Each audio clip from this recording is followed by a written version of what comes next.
morning, everyone. My name is Benjamin, and today we are looking at, and we're updating my Senate forecast right now. So last night we had the Nevada primaries, and actually, from what I can tell, Republicans might have a legitimate shot of flipping this. Now, Nevada is normally a bit different in that whichever party wins the primary vote in terms of enthusiasm has not necessarily always gone on to win the general, even in years favorable to that party, and specifically I'm referring to 2010, 2010 and 2016, when this seat was last up, and the previous one, which would have been 18 and 12, I believe. No, 18 and 12, I believe. Yeah, okay, never mind. And so the reason for that, a lot of it has to do with Harry Reid, who is great at organizing in a general election. But his turnout machine has really, really fallen off. And Republicans seem to be picking up a lot of momentum. At least if the reports I'm hearing out of Nevada are correct. Before I go any further, likes, comments, subscriptions, they always do help, and I do greatly appreciate them. Let's see if we can reach 1,000 by the end of the year. 1,000 subscribers, that is. Next week, I'm going to be going to Pennsylvania for work reasons, but I'll keep my ear down, pay attention to what I'm seeing in that area, and see what I can gather. People always say, "Oh, you can't, do the whole yard sign poll. It doesn't work." Well, that's not what I'm doing. What I'm doing is I'm listening to ads, listening to conversations, getting an actual on-the-ground feel. So that's going to be important, and my goal is to have a better understanding of the Pennsylvania environment. So, anyway. So I think the Republicans actually maybe have a legitimate shot of flipping both seats. And so I'm actually putting Nevada in the tilt category now. And I was looking at some polls. By the way, Republicans have more votes in Clark County combined than the close enough to where the Republicans had almost as many votes in just Clark County, aka Las Vegas, as the Democrats had statewide in the primary. That is definitely a sign to me. And especially because in a presidential year, there was just about 1 million votes overall in Nevada. Turnout is usually closer to 70-ish%. So figure there's going to be 700,000 votes total, and the Republicans have about a 70,000 vote margin. That's about 10%. How do you make up 70,000 votes in 500,000 votes in a battleground state? I don't know. But, I think the Republicans last night showed me that they have the potential to win in Nevada and have a serious chance. And I would argue at this point are now favorites in Nevada. Because I think they nominated the most challenging candidates possible in their statewide races. At least the ones that I'm paying attention to. In Laxalt and Lombardo. Now you can say whatever you want, but they're the ones who are going to do the most to drive turnout on their side, and Democrats are going to be in for a tough one. We move over to Utah, where there's potentially polling showing third-party independent candidate Evan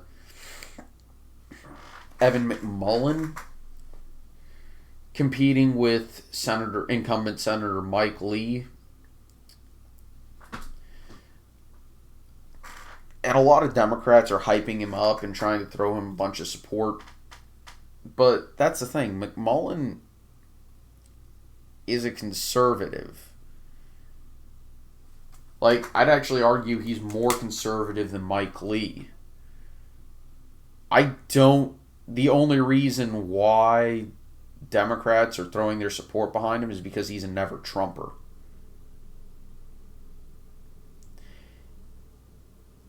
So, you're fooling yourself if you think he's going to do anything other than caucus with the Republican Party and do anything other than vote with them about 90% of the time.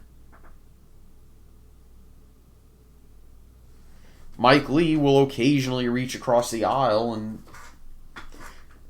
sponsor legislation with people. I mean, he's not quite as libertarian as, say, a Rand Paul, but he's not quite a super hardcore,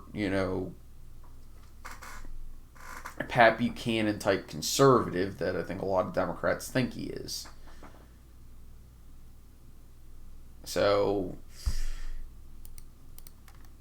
while Mike Lee may not win this, regardless of who comes out on top, by the way, I think Mike Lee is going to win this, win that race. But whoever comes out on top, Mitch McConnell's not really going to care because whoever wins that is still going to effectively be in his caucus. So, yeah. And if we go to Alaska, I'm still putting that as likely for now, simply because who knows what can happen with their weird primary and general election system, especially with ranked choice voting. We'll see. Though, primary enthusiasm definitely matters, as I think if I'm right in saying that the special election for the House seat is going to have two Republicans, potentially three, and an independent who was a Democrat.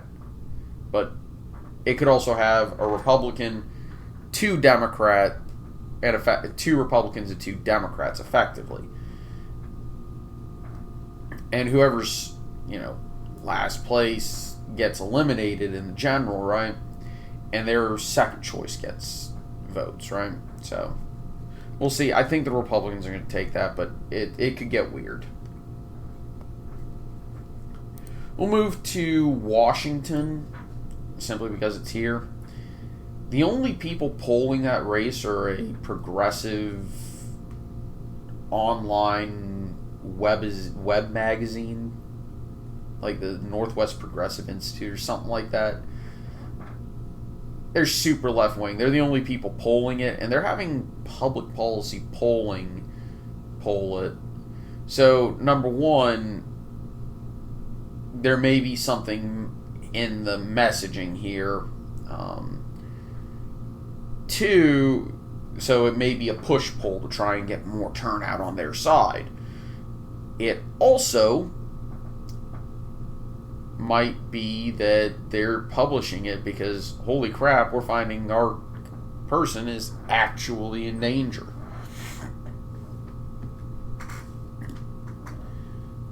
Which, honestly, is possible. Which, I guess, it would be our girl, or our gal, because it's Patty Murray. And she's in danger of being upset by Tiffany Smiley, apparently. With the average hovering around Murray plus 10. And that's pretty much all from Progressive Policy Poll, or whatever PPP stands for. Public Policy Polling, sorry. I literally just said it like 2 minutes ago. And I've always said, or I've said for a few years now, after looking at their results compared to, or their polls compared to the actual results, that they're effectively the Democrats' version of what Democrats think Rasmussen is. they're pretty heavily biased towards the Democrats in terms of the difference. In terms of how split their polls are from the results. They always seem to favor the Democrats by about 4 or 5 points, sometimes even more. And we'll talk about some of that because the Pennsylvania pollster tends to overstate Democrats significantly, more often than it overstates Republicans. And they do so particularly in swing state polls. And sometimes it's even exacerbated in swing state polls, and I don't get it. And that'll be when we talk about Pennsylvania, which was done by Suffolk. So I'm actually downgrading this from likely to leans because I don't know what the dynamics are going on there. I don't know. I legitimately have no earthly idea what's going on there.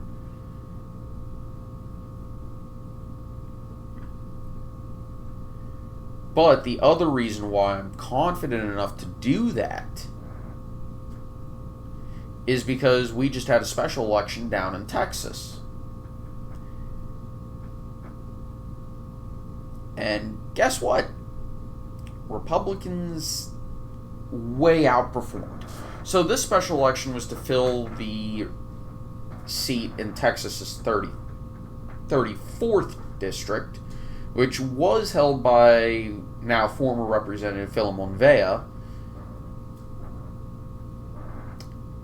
or Vela, I think is how you actually say his name. So apologies.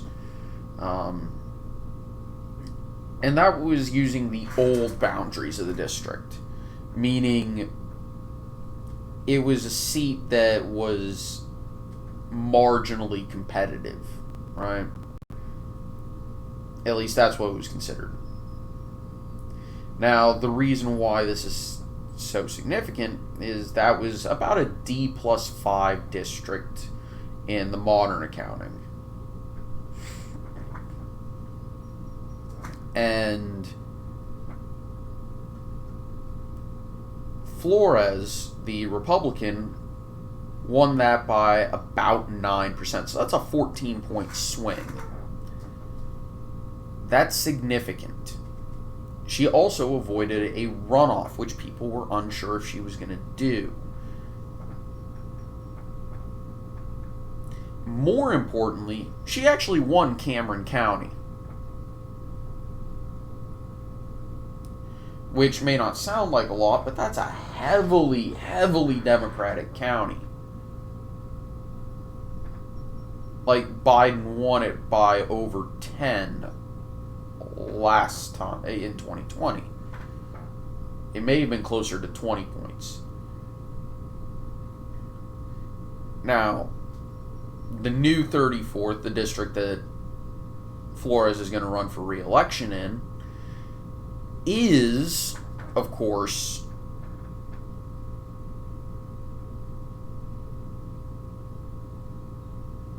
is a lot more favorable to the Democrats, being a seat that should favor the Democrats by about 17%. Problem is, now you have a Republican incumbent. Yeah, the lines are different for sure, but an apparently strong Republican candidate in a Republican favorable environment where she's now the incumbent and can use the benefits of office for her campaign, such as not having to pay for postage to your constituents, for example.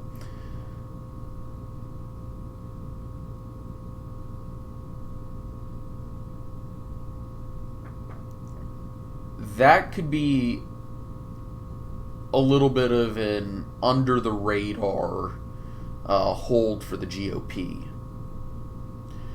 Especially because a 3-point difference between what the swing was there and what the new seat is. So you go from D+5 to R+9. That's a 14-point swing. And a D+17 seat, which is, I think, what 538 considers it, That would be the equivalent of, and that would mean the Democrats only really have about a 3-point advantage there. And wow. Incumbency could absolutely shore that up. And a good camp could make that closer for sure. And a good campaign, yeah, a good campaign could do it. So I think there's actually a legitimate chance that Republicans hold that. And that makes my prognostication for South Texas a lot worse for the Democrats. Because it is looking like the Republicans really have managed to maintain their strength among that Latino community along the Rio Grande. So, Democrats don't look out, this could be a bloodbath. Going to Arizona, I'm going to wait until the primary, but Mark Kelly should probably still hold it. And Colorado, I think, who is it that's up? I want to say it's Bennett. Bennett should probably hold on to that seat. I haven't seen anything to change my mind there yet. Now we move into really interesting territory. Missouri. Right now it's likely simply because Grayton's might win, and that would make the seat very, very competitive.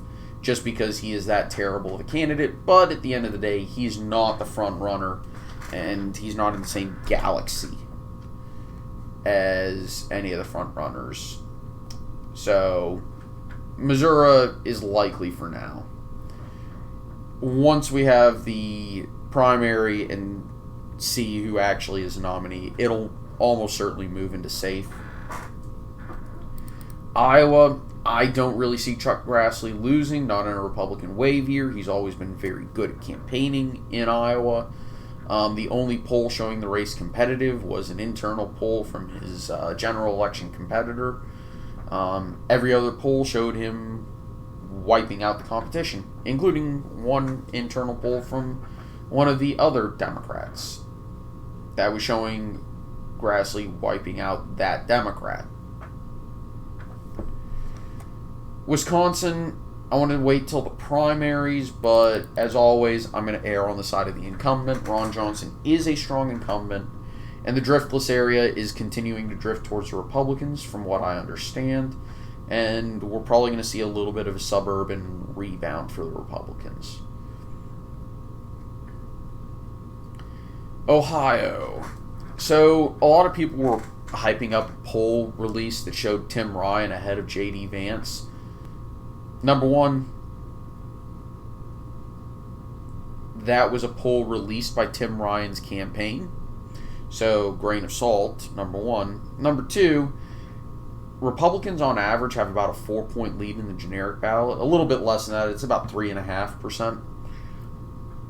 But a 3.5-point lead in the generic ballot, and this is about an R plus 9-ish, R plus 8 state.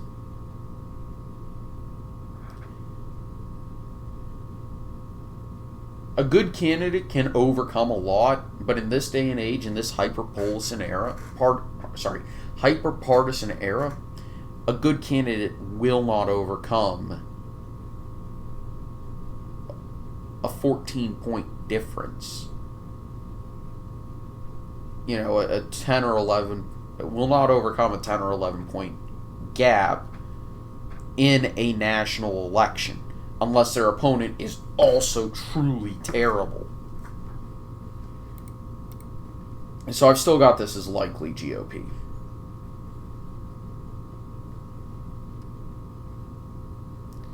Then we go to New York should be safe. I don't know why I had it as otherwise. I looked at New Hampshire as well, and New Hampshire is a very, very swingy state, and I think I'm putting this, I don't remember if I had it as leans or likely, but whatever it is leans now, because I looked at some more polling, and Maggie Hassan is not as strong as I thought she was. A lot of the Republicans are polling better than I thought they were. including one who actually, in the most recent poll from University of New Hampshire, was actually ahead.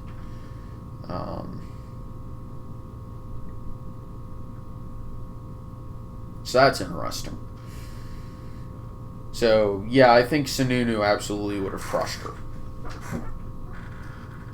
Florida, anybody who says that Marco Rubio is going to lose that seat is crazy. I'm actually upgrading it to safe. I've seen nothing to convince me that Florida is not going to go in favor of Marco Rubio. Then we go to Georgia, where the most recent poll had Herschel Walker and Raphael Warnock tied. And that same pollster also had Kemp up by 5 in the gubernatorial election. And there was one other election they polled in Georgia. Or, no, I forget exactly what it was. But yeah, that's interesting because, yeah, it does matter.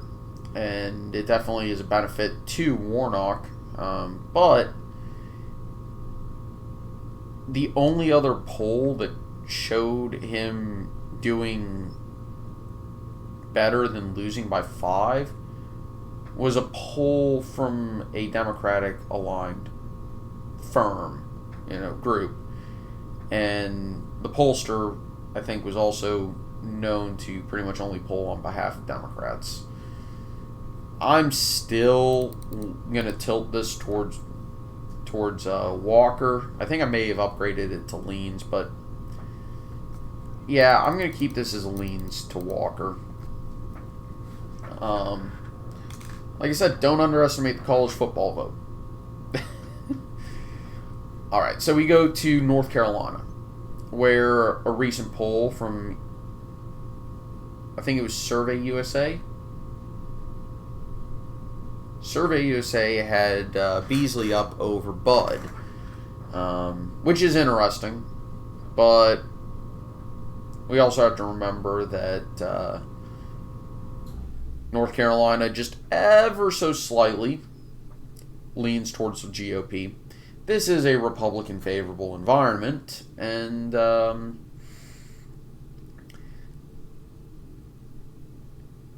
I'm not sure I believe that poll.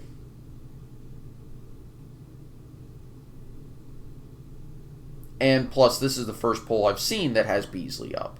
So this really doesn't change my prognostication. Also, the Georgia poll was released by Eastern Carolina University, which is a good regional pollster for the Southeast. So that does add a little bit of credit to it.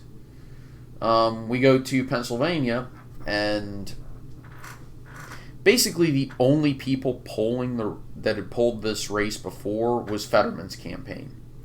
And now we have Suffolk polling it and showing Fetterman with a 10-point lead over Oz, while in the same breath they're saying that Mastriano is only losing to Shapiro by 4. Again, Suffolk tends to overstate Democrats on average, and that trend tends to be exacerbated from what I've looked at.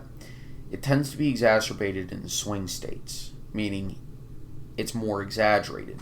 It's bigger, the overestimation. Oz is a good fit for Pennsylvania, and Fetterman may be getting a little bit of a boost due to him recovering from his health issues, as well as, name recognition. He is lieutenant governor after all. Though Oz is also extremely, extremely, extremely well known. And I don't honestly see how in the world Oz could be behind, polling effectively behind Mastriano. Because Mastriano is the more controversial candidate, you'd think. The only explanation I can think of for this is because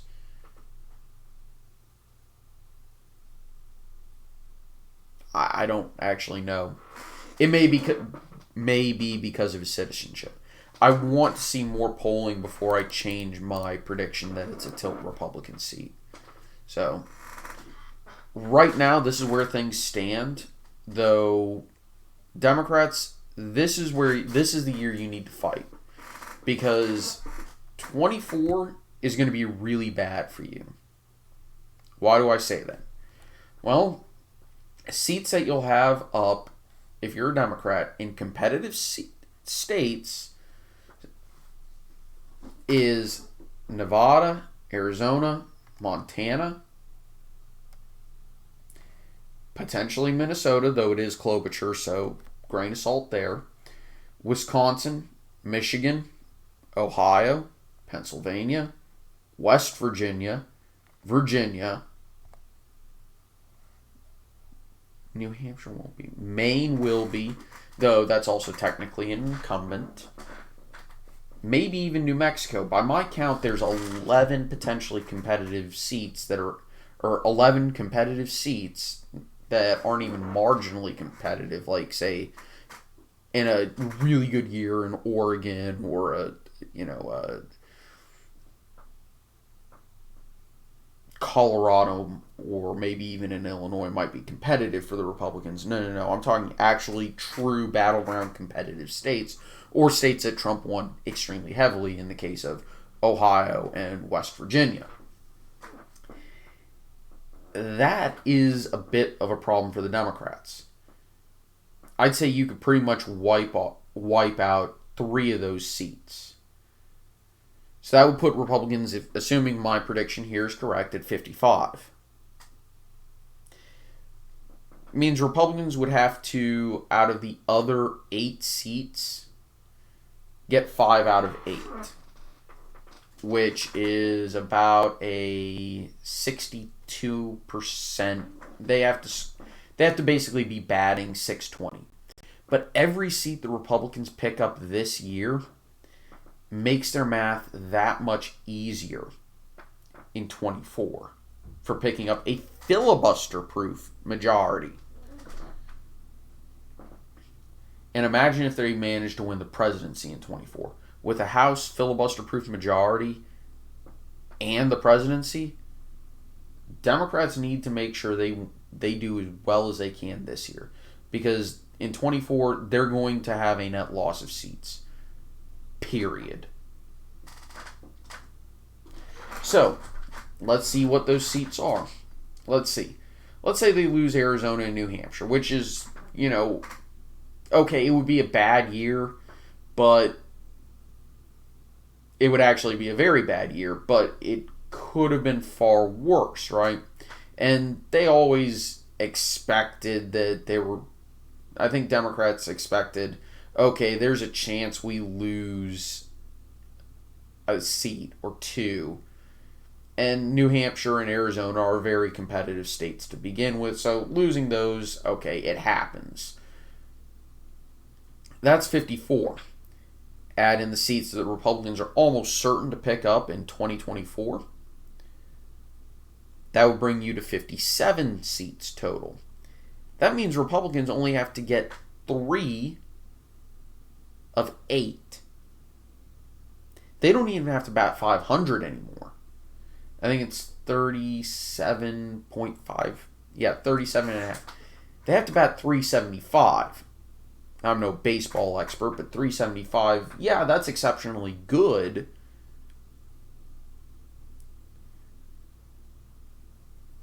But that's not like unheard of for someone to bat 375. What if they pick up an outside shot? What if by some crazy world Colorado and Washington flip? Well, that puts the Republicans at 56.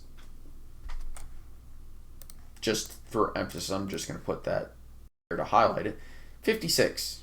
That would put the Republicans at 59 if they were to... That would put the Republicans at 59, assuming they pick up Montana, Ohio, and West Virginia. It means they need 1 of 8. Just over 1 in 10. Now, that's a really crappy batter in baseball. And the Republicans would pick up a filibuster-proof majority more often than that guy gets on base.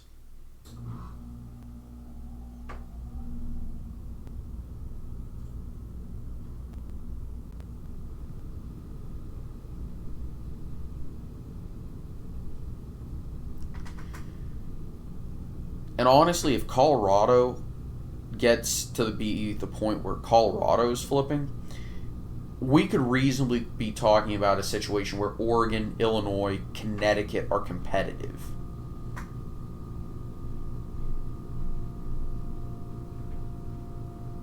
Especially if Washington is flipping.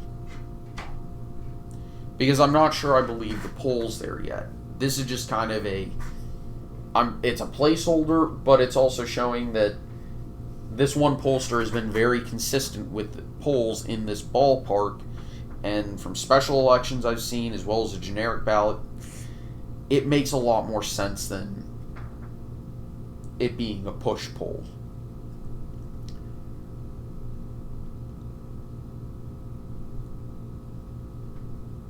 So, yeah, if Democrats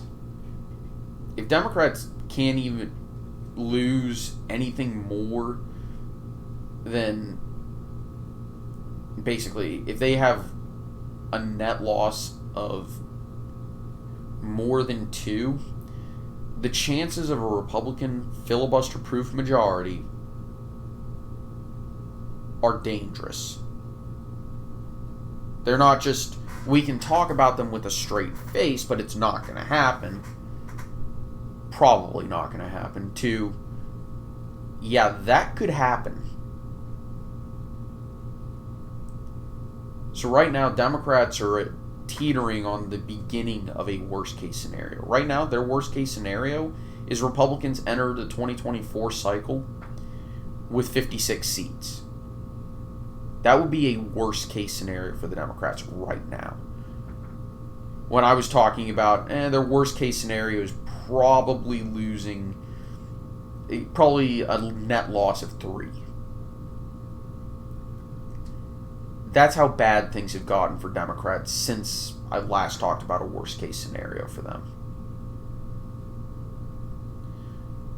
Right now, I honestly think the worst-case scenario for Republicans is the status quo, a 50-50 Senate. So, yeah. Anyway, I want to thank all y'all for watching. Remember, likes, comments, subscriptions, they always help, and I greatly appreciate them. Take it easy.